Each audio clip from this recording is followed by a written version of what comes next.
Suicide Note by Mitchell Heisman. This work is a computer-generated reading of Suicide Note by Mitchell Heisman. This work is free and licensed by Mitchell Heisman for copying and distribution under a Creative Commons Attribution Non-Commercial No Derivative Works 3.0 United States license. American Dracula. For some, immigration is America's humanitarian raison d'etre. For others, openness to immigration is an expression of the generosity of the American character. America, believing itself to be good, opens its doors to immigrants as an expression of generosity in sharing the good things that it has. America offers its citizens a stable framework that provides the opportunity for self-development that may not be available elsewhere. However, this egalitarian framework is, strictly speaking, not conducive to active eugenic policies that could breed superior biological specimens or raise the general genetic level of the population. However conceived, if the core purpose of government is to protect the rights of the people and the foundational American right is the right to live, then not only are the most overt eugenic methods of artificial selection illegitimated, but even some possibilities of natural selection that the government is responsible to preempt civilized human beings, then, live off the genetic capital accumulated in less civilized times. Humanitarian ideals. Methods responsible for the evolution of the human series survive parasitically on the inhumane natural selection. Liberalism is the reaping, the exploitation, of what war and the struggles of the ancestors of humans have sowed. The pre-Darwinian, biblically inspired origins of human equality becomes manifest with the awareness that, in general, a literal enforcement of equal rights tends to preserve the biological status quo.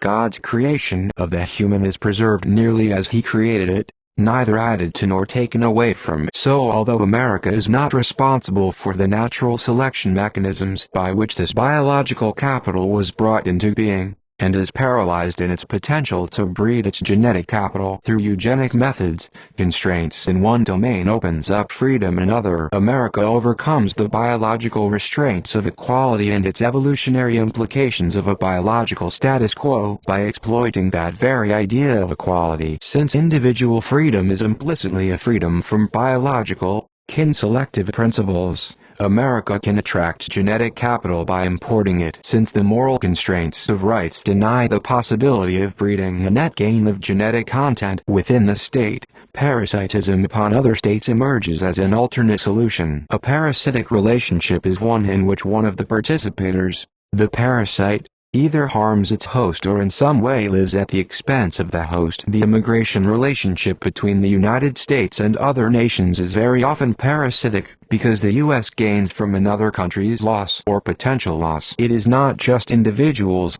but entire genetic lineages, that are lost to host nations. America is a parasitic body among the nations, and parasitism is a major secret of American success as a state. It derives its biological strengths and weaknesses by feeding on, training, or luring the blood of other nations. For every person who adds to the power, prestige, prosperity, and the defense of the nation, another nation has lost this human capital. An addition made to American human resources is a subtraction to the human resources of his or her country of origin. To claim that America is a parasite is only another way of saying that there is no free lunch in this biological equation, only the law of conservation. Even if human potential would remain untapped in an immigrant's country of origin, America gains the raw material of human potentials, a potential of individuals and lineages that can be permanently lost to the host nation. As far as America is concerned,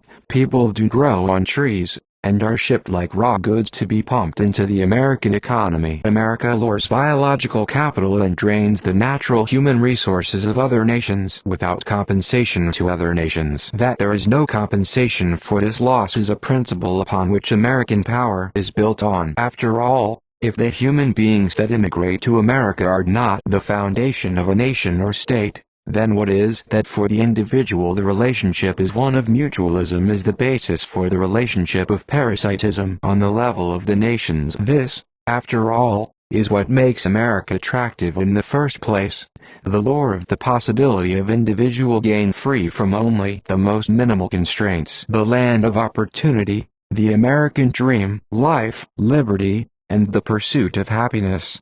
These are the sounds of the great sucking mechanism of the American parasite. The reliance on seduction and persuasion over coercion that sold democracy to the American people eventually sold it to the rest of the world. Although there are a minority of examples of the direct parasitism of involuntary immigration, especially slaves from Africa, and the legal incorporation of Native Americans, voluntary immigration through the lure of freedom and equality is only a more indirect form of parasitic predation. What is voluntary can be no less predatory than coercion, just as capitalism can be no less predatory than military imperialism. From the point of view of competition among nations, the point is not whether a citizen or their ancestor originally arrived voluntarily or involuntarily, but whether a nation or ideology is successful in harnessing its human resources towards its national interests or way of life. American parasitism works because it offers freedom from a virtuous Christian life of poverty. It works because America offers the secular Judaism of liberalism rather than the secular Christianity of communism. Communism could never compete with the immigrant American hope that they themselves might one day be a filthy rich capitalist. Individualism,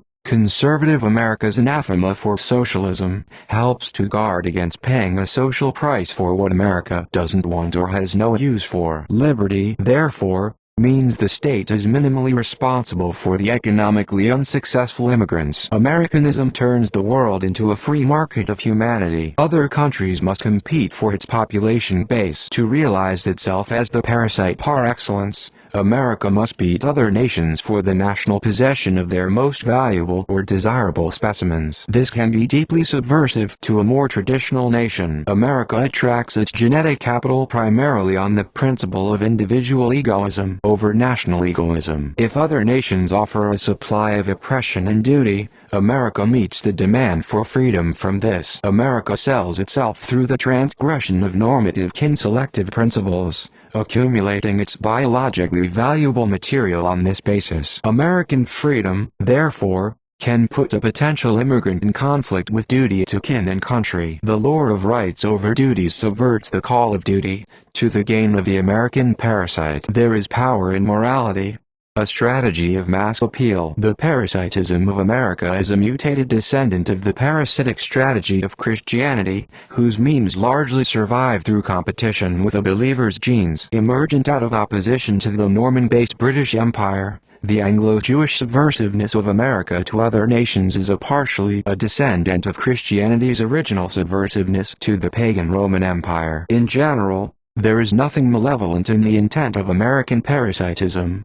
More the opposite. The American attitude, like its individualism in general, is not against others, it is simply for itself. America simply pursues its interests with virtual indifference to other nations, and its state interests are served by a peaceful parasitism, acting as if it lives in a vacuum. From the view of Americanism, its genetic capital was won fair and square in the free market of humanity. Consequently, the American Dracula does not appear monstrous to himself, for whom his way of life and mode of existence are self-evident and self-justified. Like virtually all parasites in nature, the parasitic conditions of his existence are not questioned. Dracula sees himself as simply a different kind of creature, not inherently evil at all. Only to Norman nations, his victims, may American blood-sucking appear inherently villainous. Normal nations, however, are simply not the same kind of creature. Moreover, the selective nature of American immigration produces a skewed, self-reinforcing belief in the universality of the way of the American Dracula. In selecting America, the voluntary immigrant is selecting himself or herself as someone who identifies with Americanism. In consequence, one can witness a vast diversity of people who are Americans, but this is also a superficial selection of a minority of the world's people that saw in the American way some basic conformity with themselves. Whether their aversion to America is aristocratic, proletarian, cultural, or otherwise, those who most strongly disagree with the postulate of American universalism are not the ones who will likely come to America to talk about it. A normal nation's identity has less to do with abstract individualistic principles than history, tradition, culture, and most often, ethnicity. Egalitarian individualism may work very well for parasitic nations like the United States, but it is the path to death for nations whose struggle is served by upholding and conserving and developing its native biological foundations, and whose identity itself would be mortally compromised by an individualistic and immigrant-friendly identity. Just as in the USA, an individualistic interpretation of the human good is generally in the interest of the liberal democratic state, not, ultimately, in the interest of the race that founded it. This brings us to what is the biological foundation of American parasitism: Anglo-Saxon national death through political adaptation to defeat by the Normans. Anglo-Saxon socio-biological death is the condition and corollary of American parasitism. The growth of life, the self-development of life means, by definition, to advance inequality, to become superior to what one was. The principally unproductive postulate of American equality originated in the Norman thwarting, suppression, and undoing of a specifically Anglo-Saxon national development. Internally or subjectively, this condition became justified as morality. Originally, Norman political parasitism upon the Anglo-Saxon nation was reversed by sucking the political sphere of its inordinate potency. America is a product of this reversal. A Draculian quest for immortality is served through endless preying upon of the blood of the living. Parasitism, including post-independence immigration from Britain that helped to weaken the Norman-based British Empire, is the single most important long-term foundation of America's strength. Through it, America has amassed itself an entire parasitic empire. Since parasitism of this kind has created most of the social body that is the United States, America is a parasite in a fundamental, constitutional sense rather than in a peripheral sense. You are what you eat.